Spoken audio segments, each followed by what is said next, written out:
네. 이렇게 올라와서 강단에서 여러분들의 모습을 보니까 야, 오늘 하루 많이 힘들었나 보구나. 마음이 안쓰럽기도 하고 애틋한 마음도 들기도 하고 또 우리 사역자들조차도 오늘따라 좀 지쳐 보이는 것 같아요. 그래서 저래도 좀 힘을 내야 되겠다. 그런 생각이 듭니다. 힘이 되는 소식을 우리 구역장들하고 몇몇 분들한테 말씀을 드렸는데 이번 주에 딸이 두 가정에서 태어났어요. 우리 조계영, 정우경 집사님네 가정에서 태어났고요. 또 우리 허초로 손혜선 그 가정에서도 딸이 얼마나 기쁩니까?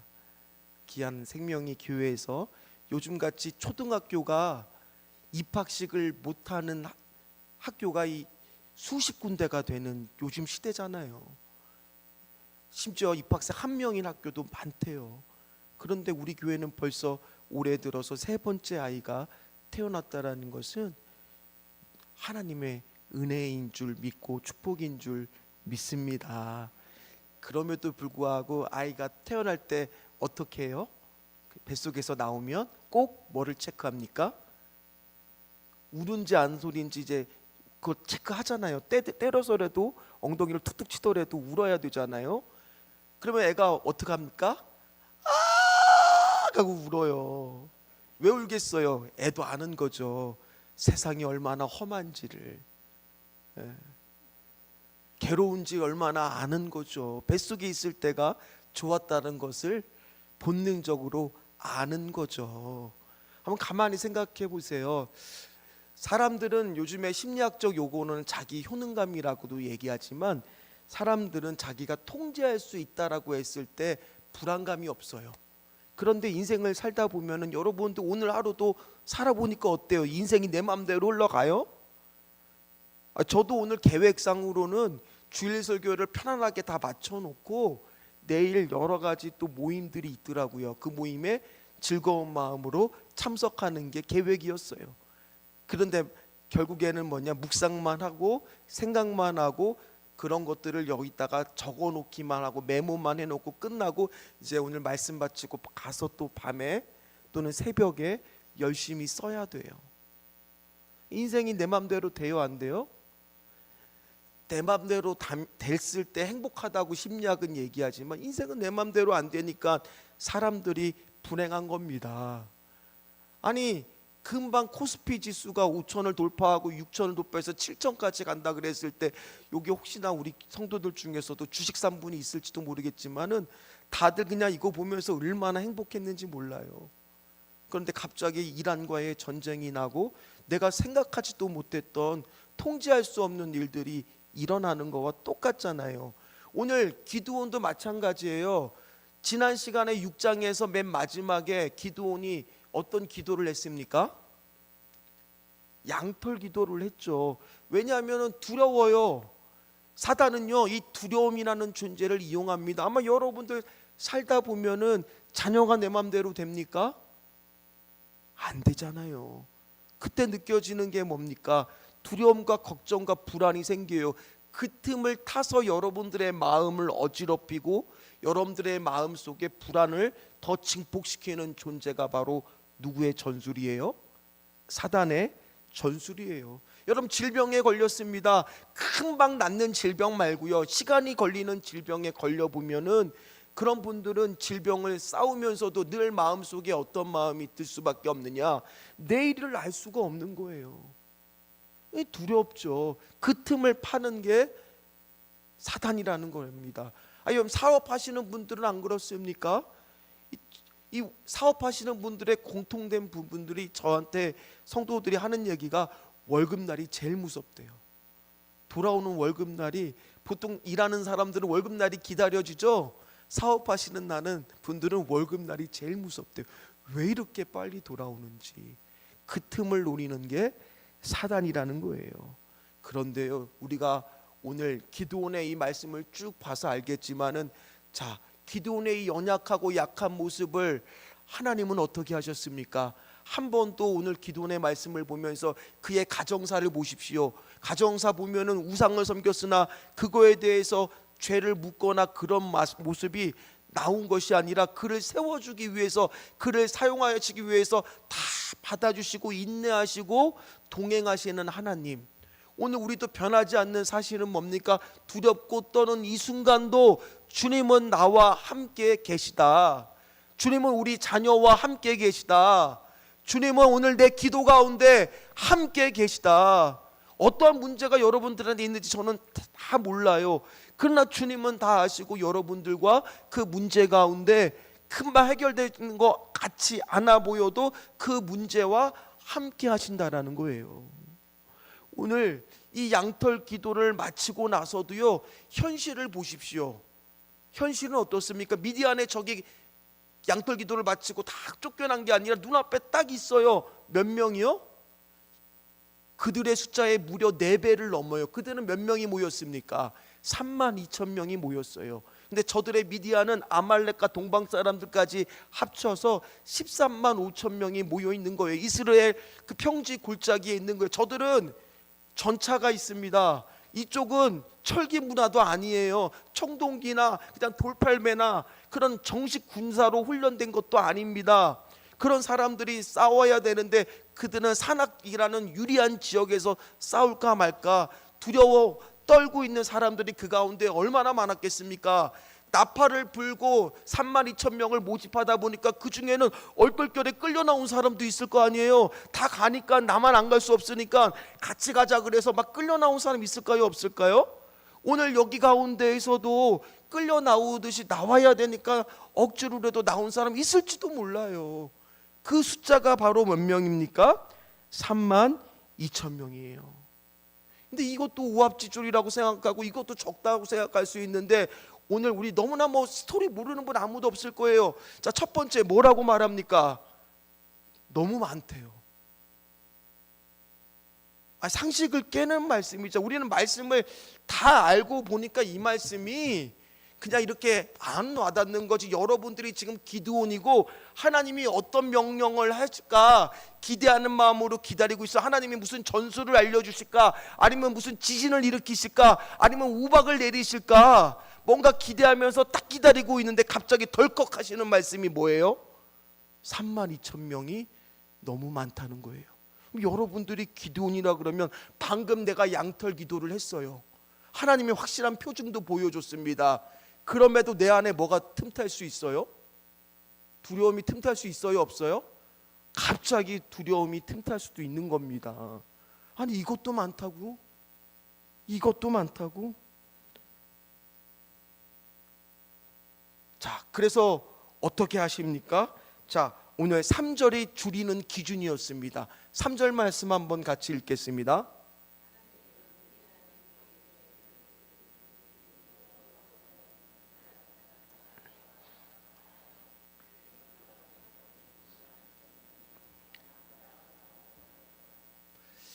자, 이 말씀을 읽는데 두려워 떠는 사람들 돌려보내라는 거예요.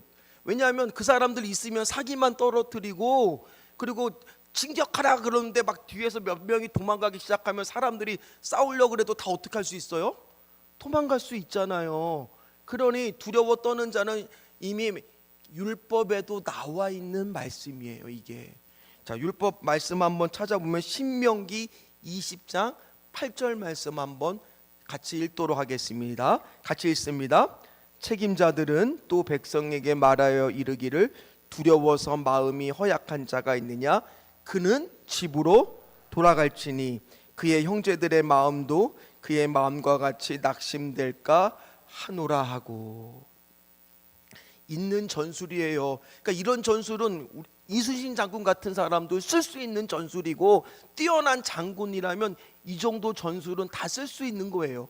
그러면 기드온의 마음에도 이 정도의 마음은 순종할 수 있는 마음이 들었을까요, 안 들었을까요? 양털 기도도 했고 이 정도는 상식선에서 합리적으로 납득이 그래도 될 수 있는 거잖아요. 여러분들이 하나님 앞에서 기도할 때 여러분들한테 하나님이 주시는 응답이 첫 번째부터 너무 어려운 응답이 아니라 내가 이해할 수 있는 정도의 그래도 수준이라고 한번 생각해 보세요. 그럼 여러분들도 어떻게 할까요? 고개를 끄덕이면서 따라갈까요, 안 따라갈까요? 그래, 22,000명 많이 줄이는 건 하지만 싸우기도 힘들어하는 사람들은 돌려보내는 게 맞지. 이 정도 순종은 우리가 할 수 있다는 거예요. 여기까지는 아마 여기 대부분 다 신앙생활 하시는 분들 다 할 수 있을 겁니다. 우리도 그런 기도 많이 합니다. 하나님, 내가 좋은 길로 좀 취업 좀 하게 해주세요. 내 병이 좀 낫게 해주세요. 내가 그래도 하나님 아버지요, 돈을 좀 벌어야 되는데 이 사업의 문이 좀 열려야 됩니다. 내 자식이 좀 앞길이 열리게 해주세요. 이거 기도했을 때 걔가 노력도 했어요. 앞길이 열렸어요. 그러면 우리의 기도의 수준은 오늘 여기까지인 거예요. 뭐 그 정도 열심히 했으니까 하나님이 좀 도와주시면 되겠지. 요 정도의 우리 순종은 누구나 할 수 있는 순종이에요. 그렇잖아요. 하나님이 그저 조금만 거들어주면 되겠지. 하나님이 내가 열심히 준비하니까 이번 시험에 요만큼만 도와주시면 내가 아는 거 몇 개만 나오면 내 점수가 확 올라가겠지. 취업의 문이 열리겠지. 요 정도의 순종은 다 할 수 있는 순종이라는 거예요. 근데 놀라운 것은 뭡니까? 거기서 하나님이 멈추는 분이 아니라는 거예요. 이게 우리의 딜레마고 우리의 고통이고 우리의 어려움의 문제라는 거예요.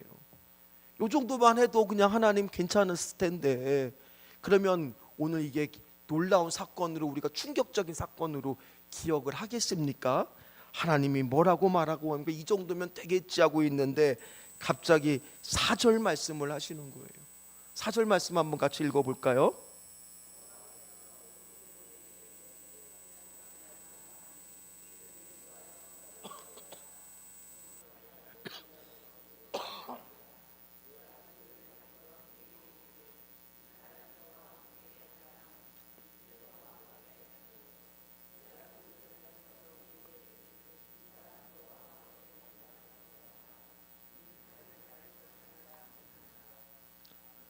내가 기드온이었으면 하나님 뭐라고요? 내 잘못 들은 거죠 하나님? 아니죠 하나님. 이왕이면은 병사의 수는 많으면 될 텐데 10,000명도 지금 쉬운 문제가 아닌데 이것도 많다니요? 하나님 이거 맞습니까? 지금 우리 서문철 목사님이 5월달이면 이제 우리 교회에서 마지막 이제 우리 당회 분들과 함께 또 면접도 보고 여러 가지 단계가 남아 있지만 이제 파송을 당회에서 결정을 했습니다. 우리 교회에서 파송을 합니다. 우리 성도님들 중에서 또 후원하고 싶으신 분들이 많겠지만은 교회에서는 원칙적으로 파송 선교사는 교회를 통해서만 후원해야 됩니다. 그래서 여러분들 중에 마음 감동되는 분들이 후원을 하신다면 그것들을 우리가 받아서 그대로 더 송금을 해드리는 거는 괜찮습니다. 그러나 개인적인 후원은 여러분들이 꼭 교회를 통해서 해야만 이것이 교회의 질서라는 것을 기억해 주십시오. 근데 우리 서문철 목사님 보십시오. 이제 이집트로 가야 됩니다. 그러면은 갖고 가야 될 예산이나 예를 들어서 어느 정도의 비용이 필요할 겁니다. 그것이 다 채워지고 가면 얼마나 좋겠습니까? 근데 예를 들어서 터무니없는 적은 금액이 채워져서 갈 수밖에 없는 상황이라고 해봅시오. 그러면 안 가야 됩니까? 가야죠. 가서 하나님이 어떻게 일하시는지를 볼 수 있는 것은 오히려 어렵고 힘든 상황과 광야와 같은 상황에서 하나님이 어떻게 일하시는지를 볼 수가 있는 거잖아요. 야곱을 보십시오. 그의 날이 70세에 바다 아람으로 갑니다. 나이가 70세예요. 젊은 나이가 아니에요. 에서는 40세에 장가를 갔어요. 근데 야곱은 70세가 되도록 장가도 못 가고 있었어요. 근데 팥죽 한번 잘못하고 그냥 장자권 한번 빼앗아서 형의 미움을 받아서 이제 도망을 가는데 잠자리에서 잠을 드는데 잠이 왔겠습니까? 하나님, 나는 좀 잘 될 줄 알았는데 이게 뭡니까 내 인생? 뭐가 이렇게 또 어려운 일이 생겨서 이렇게 바다람으로 이 느른 청춘이 아니에요. 이 나이에 내가 그 먼 길까지 장가도 못 가고 내 인생 왜 이렇게 막혀 있습니까? 말씀을 묵상하는데 꼭 저 같더라고요. 저 옛날 시절이 떠오르다고요. 근데 그 광야라는 곳이요, 놀라운 곳이에요. 그 어려운 가운데에서도 뭐를 발견합니까? 하나님이 어떻게 나를 이끌어 주시고 인도하시는지, 어떻게 그 광야를 지나게 하시는지, 어떤 말씀을 통해서 역사하시는지를 생생하게 경험해서 야곱이 자기가 그냥 어머니의 신앙, 아버지의 신앙이 아니라 자신의 신앙으로 고백을 하자는, 내가 하나님 무사히 이곳으로 돌아오면은 10의 1조를 내가 자원하여 드리겠다고, 그곳을 하나님의 집이라 루스라고 하는 땅의 옛 이름을 버리고 뭐라고 이름을 짓습니까? 베델이라고 하는 곳으로 이름을 짓잖아요. 오늘 기드온도 마찬가지예요. 이 말도 안 되는 상황 속에서 하나님은 마지막 시험을 하고 있는 거예요.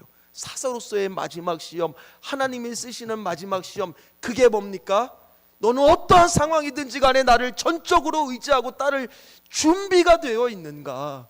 나와의 약속의 언약, 변치 않는 언약을 믿고 갈 수 있는, 발걸음을 뛸 수 있는 그런 믿음이 있는가? 오늘 여러분들한테도 동일하게 물으실 거예요.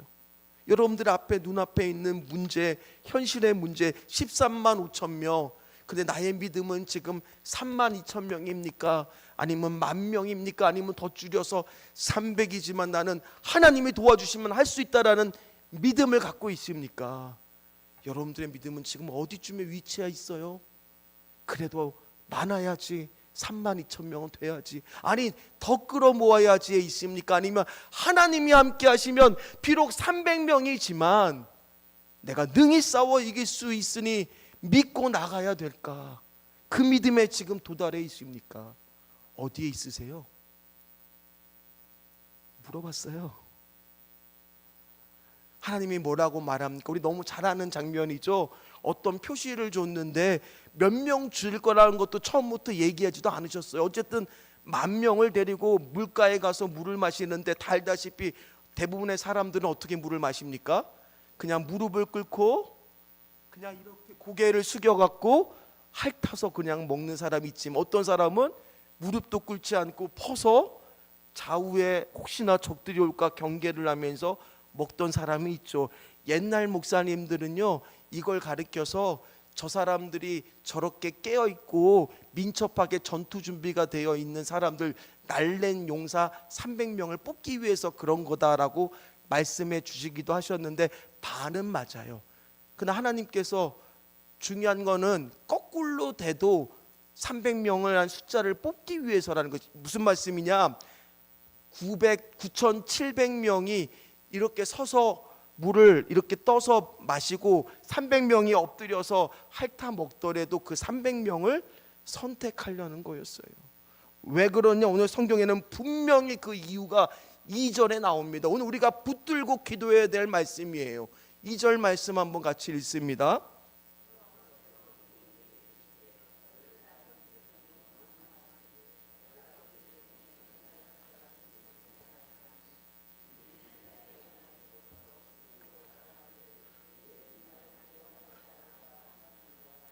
여러분, 300명이 13만 5천 명을 이기려 그러면 한 명당 400명 이상을 무찔러 줘야지 승리할 수 있는 숫자에, 무슨 람보도 아니고. 그럴 수가 없는, 도저히 이거는 이길 가능성이 0.000000001도 안 되는 거예요. 이순신 장군이 와도 안 돼요. 오직 하나님의 도움 없이는, 하나님의 임재 없이는. 여러분, 우리 주의 일이 그렇습니다. 여기 우리 부교육자분들도 있지만은 저 부교육자분들의 앞길이 열리고 저 부교육자들의 사역이 축복받아서 하나님께서 왕성하게 해주시고, 저도 마찬가지예요. 저의 힘은 0.0000001도 들어가는 게 아니라 우리의 힘은 오히려 빠지고, 주님이 100%다 임하셨을 때, 임재하고 일하셨을 때 하나님께서 어떻게 역사하시는지를 보고 경험하는 그 기쁨의 순간이 여러분들에게도 동일하게 임하기를 간절히 주의 이름으로 축원합니다. 이 동일한 신명기 20장 말씀에 1절 말씀에 보면 하나님이 분명히 전쟁에 나갔을 때 이런 말씀을 주셨거든요. 약속해 주셨거든요. 같이 읽습니다.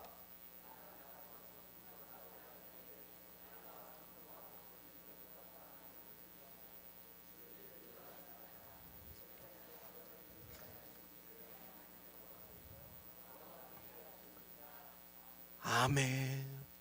이 말씀은 여러분들한테도 동일해요. 여러분, 삶은 전쟁과 같아요.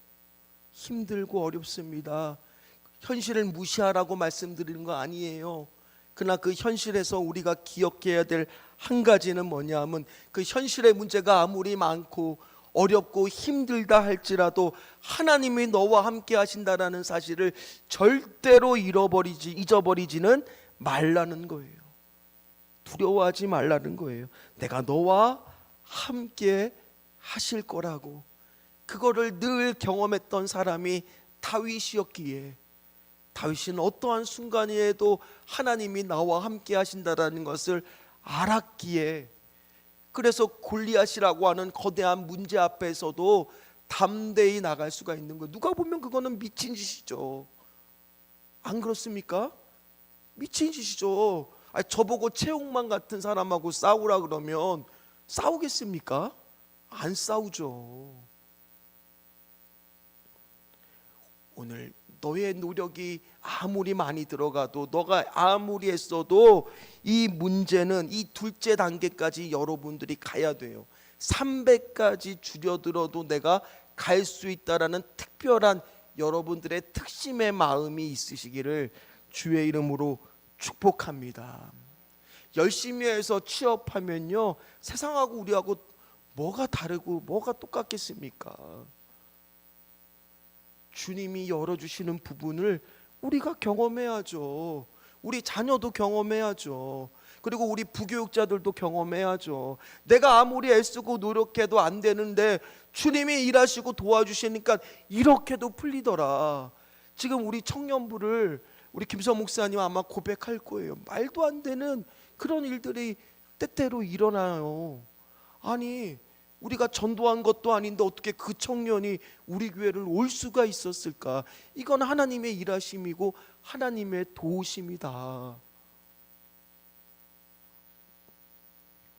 사랑하는 성도 여러분, 여러분들 인생 가운데에서도 하나님이 줄여가실 거예요.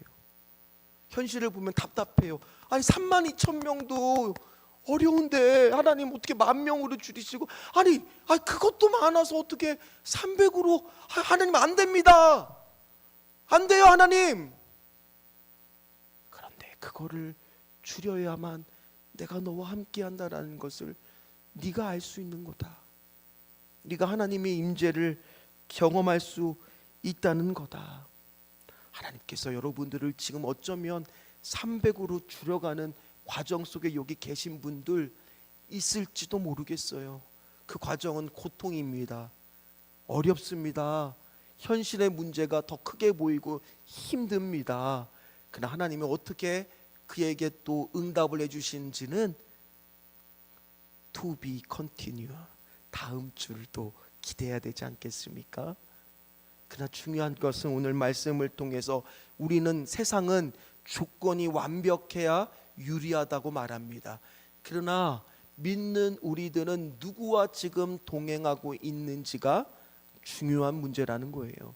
여러분들의 두려움과 불안의 문제 가운데 사단이 틈타지 않게 오늘 결단 찬양도 준비 좀 해주세요. 아무것도 두려워하지 말라로 바꿀게요. 제가 원래 했던 곡이 아니라 오늘 갑자기 올라와서 저 원고에도 없는 지금 상당히 다른 많은 말씀을 하고 있어요.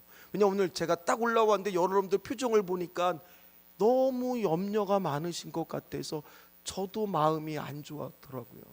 찬양을 부르는데도 여러분들 안에 두려움이 좀 느껴지는 것 같고 걱정이 있는 것 같고 이해가 돼요. 현실이 녹록지 않잖아요.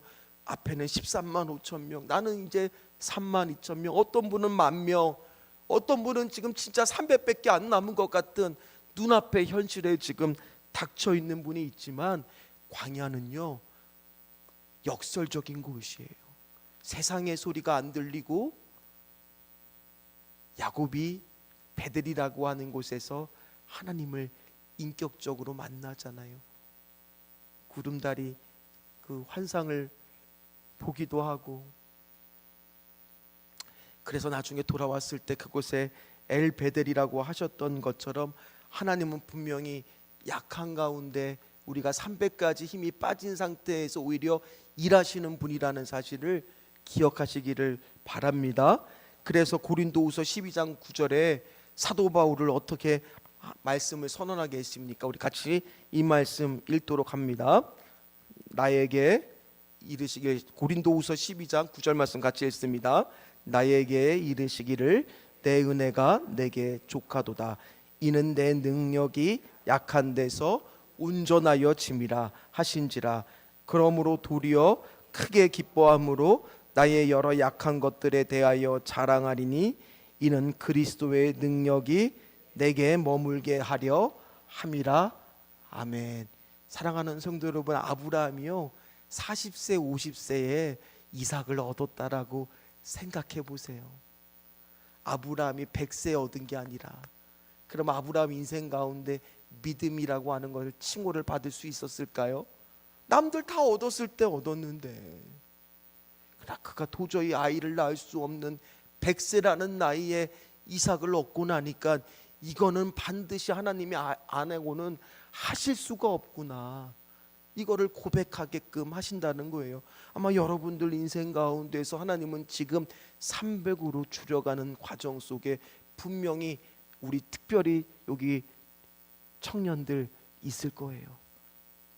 여러분들이 힘을 줄여갈 때 그것이 여러분들이 싫어서가 아니에요. 여러분들이 나빠서가 아니에요. 하나님은 여러분들에게 특별한 순종의 마음을 훈련시키고 시험하시기 위해 줄여가는 과정 속에 있다라고 믿으시고, 오늘 아무것도 두려워하지 말고 그 순간도 하나님은 나와 함께 하신다. 우리 부교육자분들 나오셔 주시고요. 우리 아무것도 두려워하지 말라, 그 찬양으로 바꾸어서